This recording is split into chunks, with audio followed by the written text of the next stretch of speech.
उत्तराखंड में एक बर्फ का बहुत बड़ा पहाड़ है जिसका नाम है संतोपत हिमानी। क्या नाम है? संतोपत हिमानी। कौन सी हिमानी?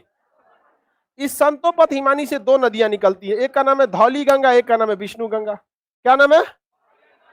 धौली गंगा और विष्णु गंगा, दो नदियां निकलती है, धौली गंगा और विष्णु गंगा। धौली गंगा और विष्णु गंगा। किसी कोई दिक्कत?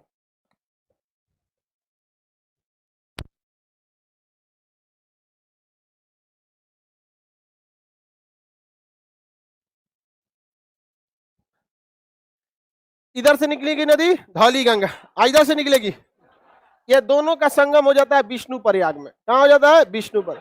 दोनों का संगम, प्रयाग का अर्थ होता है संगम स्थली, जहां दो नदियां वगैरह मिलती है, तो जगह का नाम हो गया विष्णु प्रयाग। क्या हो गया? विष्णु प्रयाग। कौन सा जगह हो गया? विष्णु प्रयाग। कौन सा जगह? विष्णु प्रयाग। याद रहेगा ना?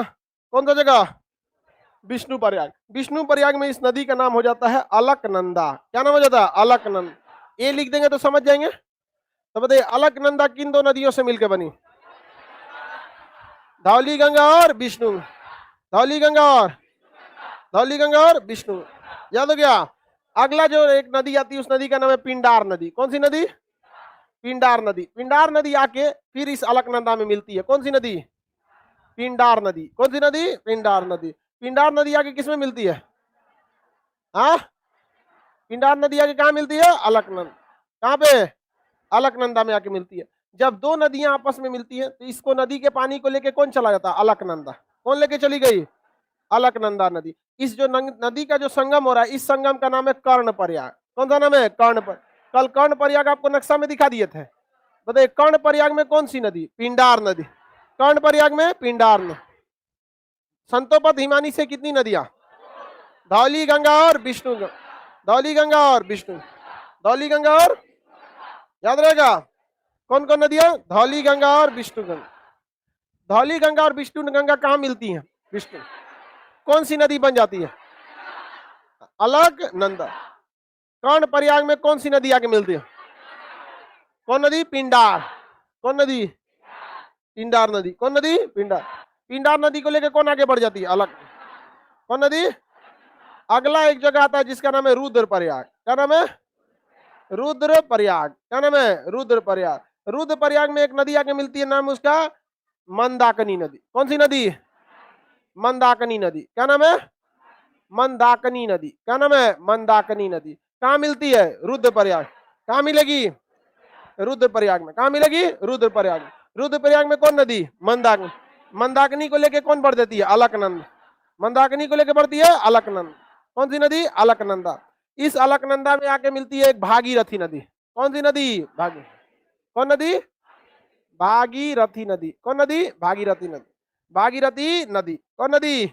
भागीरथी नदी। भागीरथी नदी जो आके इसमें मिल जाती है यहाँ पर, तो ये जगह हो जाता है देव प्रयाग। क्या हो जाता है?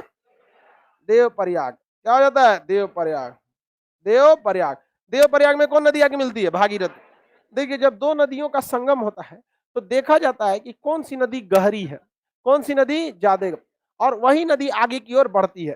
तो यहाँ भागीरथी और पिंडार नदी ये क्या हो जाती है? गहरी है, ये ज्यादा गहरी होती है। तो दोनों में देखते हैं कौन ज्यादा गहरी है। तो यहाँ जब देखा गया मंदाकिनी और अलकनंदा में, तो ज्यादा गहरी अलकनंदा थी, इसलिए अलकनंदा आगे बढ़ी। यहाँ देखा गया पिंडार और अलकनंदा में अलकनंदा ज्यादा। लेकिन जब दो नदियों की गहराई सेम हो जाती है लगभग, तो नाम बदल दिया जाता है, यहाँ हो जाती है गंगा नदी। कौन सी नदी? कौन नदी? गंगा नदी हो जाती है। कौन सी नदी? गंगा नदी हो जाती है। आगे बढ़ जाए तो बताइए, यहाँ दोनों नदियों की गहराई सेम हो गई तो नाम बदल गया कि नहीं बदल गया? ना विष्णु गंगा रही ना धौली गंगा, हो गया अलकनंदा। अलकनंदा में इधर से आगे मिली पिंडार, इधर से मंदाकिनी, उसके आगे भागीरथी। अब बताइए गंगा गंगोत्री से निकलती है? गंगा निकलती ही नहीं है, गंगा बनती है। किन दो नदियों से?